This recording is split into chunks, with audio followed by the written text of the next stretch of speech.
மனதிலே வைத்ததை நான் ஒருவருக்கும் அறிவிக்கவில்லை. நெகேமியா 2ஆம் அதிகாரம் 12ஆம் வசனத்தில், நான் சில மனுஷரை கூட்டிக் கொண்டு ராத்திரியில் எழுந்து நகர சோதனை செய்தேன். ஆனாலும் எருசலேமுக்காக செய்யும்படி என் தேவன் என் மனதிலே வைத்ததை நான் ஒருவருக்கும் அறிவிக்கவில்லை. நான் ஏறிப்போன மிருகமே அல்லாமல் வேறொரு மிருகமும் என்னோடு இருந்ததில்லை. அர்தசஷ்டா ராஜாவின் காலத்தில் நெகேமியா எருசலேமின் அலங்கத்தை எழுப்புவதற்காக தேவன் அழைத்தாங்க. அந்த அழைப்பை நெகேமியா மனதிற்குள் வைத்து கொண்டே இருந்தார்.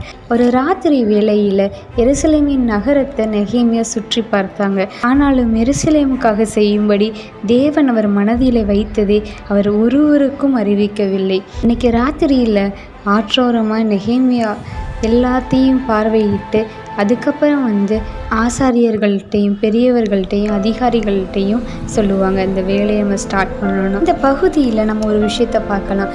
தேவன் எருசலேமுக்காக செய்ய வேண்டிய வேலையை நெகேமியாவுக்கிட்ட அறிவிக்கும் போது அவர் மனதிலே வைத்து ஒருவரிடமும் அறிவிக்கவில்லை. மாதிரி எஸ்தர் 2ஆம் அதிகாரம் 20ஆம் வசனத்தில், எஸ்தர் மொர்தெகாய் தனக்கு கற்பித்திருந்தபடி தன் பூர்வோத்தரத்தையும் தன் குலத்தையும் தெரிவிக்காதிருந்தாள்.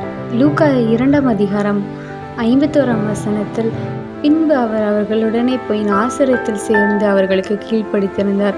அவருடைய தாயார் இந்த சங்கதியெல்லாம் தன் இருதயத்திலே வைத்து கொண்டார். ஏசப்பா குறித்து அந்த தீர்க்க தரிசனம் சொல்லப்பட்ட போது இயேசுவின் தாயாராகிய அந்த மரியாள் இந்த சங்கதிகளை எல்லாம் தன் இருதயத்திலே வைத்து கொண்டாள். இந்த 3 பகுதியிலேயே நம்ம தெரிந்து கொள்ள வேண்டிய ஒரு விஷயம், தேவன் அவர்களை அழைத்த அழைப்பின் நோக்கத்தையும் தேவன் அவர்களை கொண்டு செய்யும் வேலையையும் அவர்கள் முதல்ல யார்கிட்டே அறிவிக்காம தன்னோட மனதிலே வைத்து சிந்தனை பண்ணினாங்க. உங்களுக்குள்ளே அழைப்ப மனதில் வைத்து ஜெபம் பண்ணுங்க.